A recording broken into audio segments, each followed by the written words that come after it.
Sa likod ng muling pagsikat ni Rudy Gobert at ang masikip na depensa ni Jaden McDaniels, ang Timberwolves ay nagkaroon ng isang historikal na mahusay na depensa noong nakaraang season.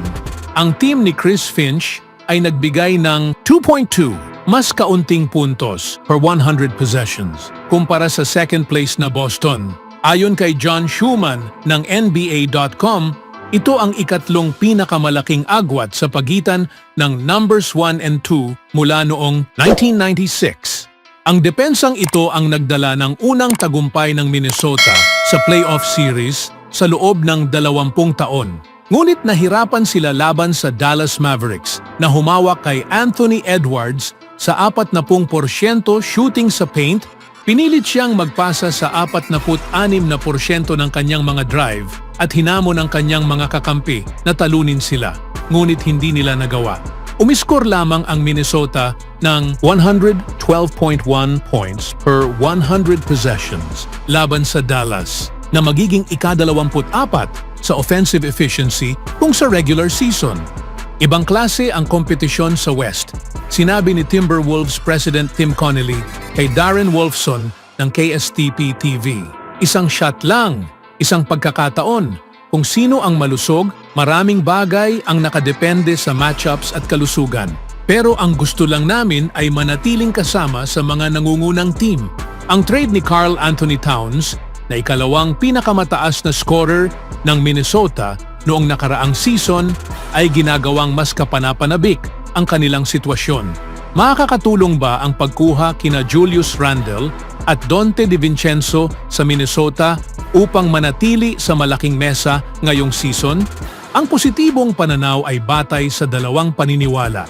Una na si Naz Reid, ang reigning 6th Man of the Year, ay maaaring mapunan ang produksyon ni Towns ng higit pa kaysa inaakala ng marami at sa mas mababang halaga hanggang makakuha siya ng kontratang extension na halos sigurado namang ibibigay sa kanya ng Wolves.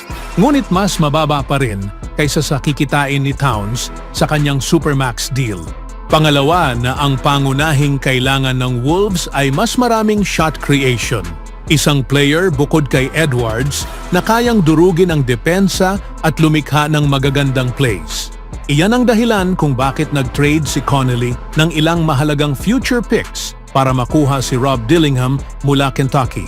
Ngunit bihira nang makakita ng 19-year-old, 165-pound player na nagiging mahalaga sa playoff teams. Kaya dito pumapasok si Randle na mas mahusay na facilitator kaysa kay Towns sa nakaraang 5 taon na may mas mataas na assist percentage at mas mababang turnover rate.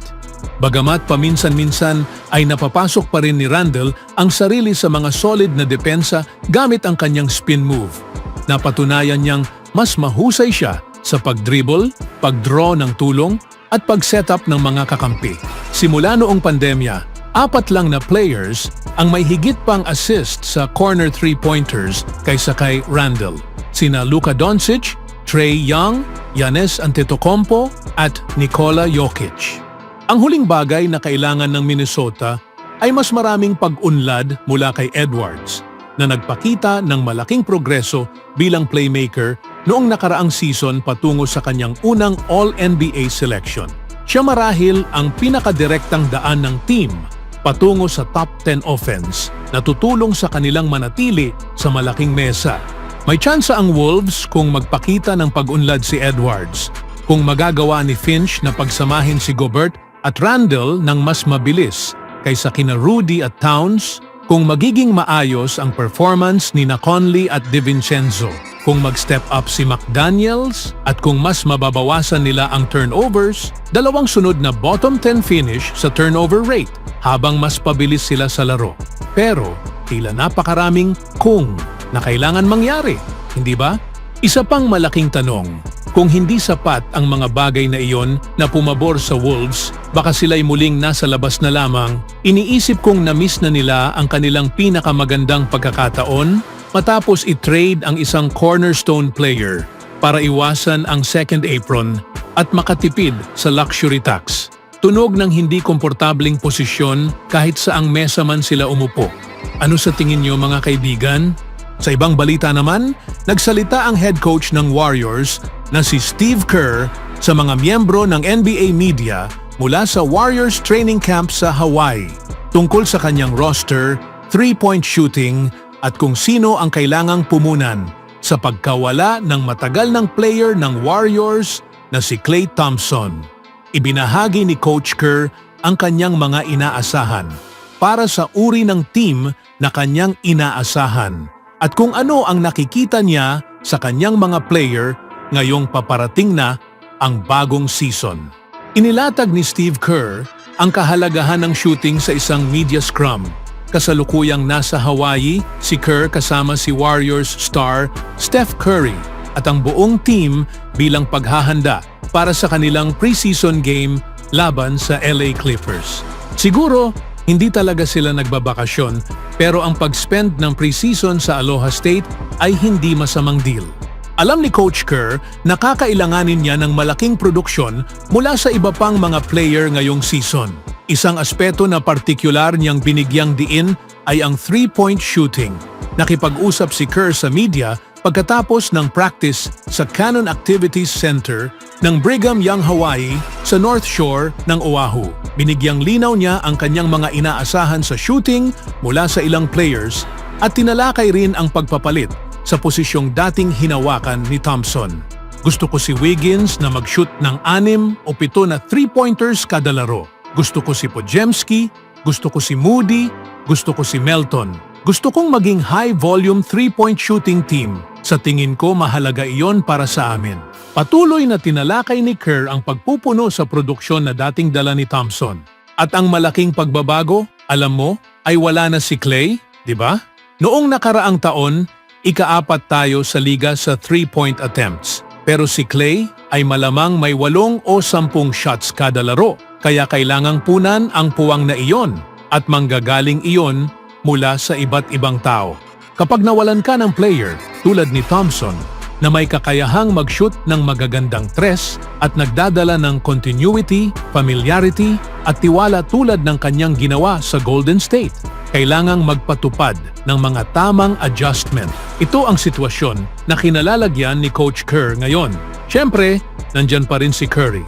Hindi na kailangan ni Kerr sabihin sa kanya kung ano ang gagawin o kung saan pupunta sa court. Pero para sa mga mas batang player tulad ni Podziemski, Kuminga at Moody, gayon din ang mga bagong dating tulad ni DeAnthony Melton, kailangan pa rin ni Kerr ang kanyang coaching.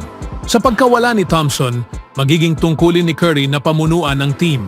Si Andrew Wiggins na naging malaking contributor sa playoffs para sa Warriors, lalo na sa kanilang 2022 championship run, ay kailangang maibalik ang kanyang laro.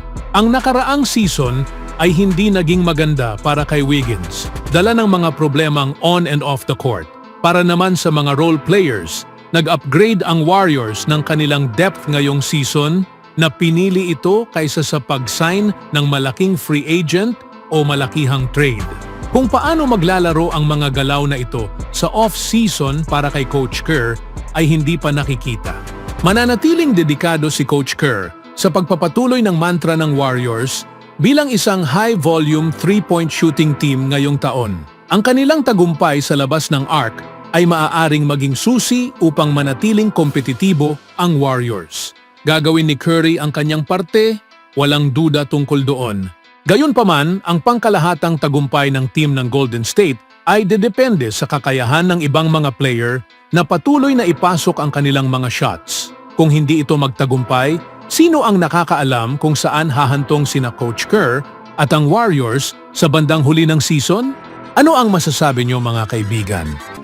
Always do it on my own, so I gotta get through it. And the only thing I know is to love what I'm doing. Never give up, never slow, till I finally prove it. Never listen to the no's, I just wanna keep moving. Keep my head up when I act, head up, that's a fact. Never looking back, I'ma keep myself on track.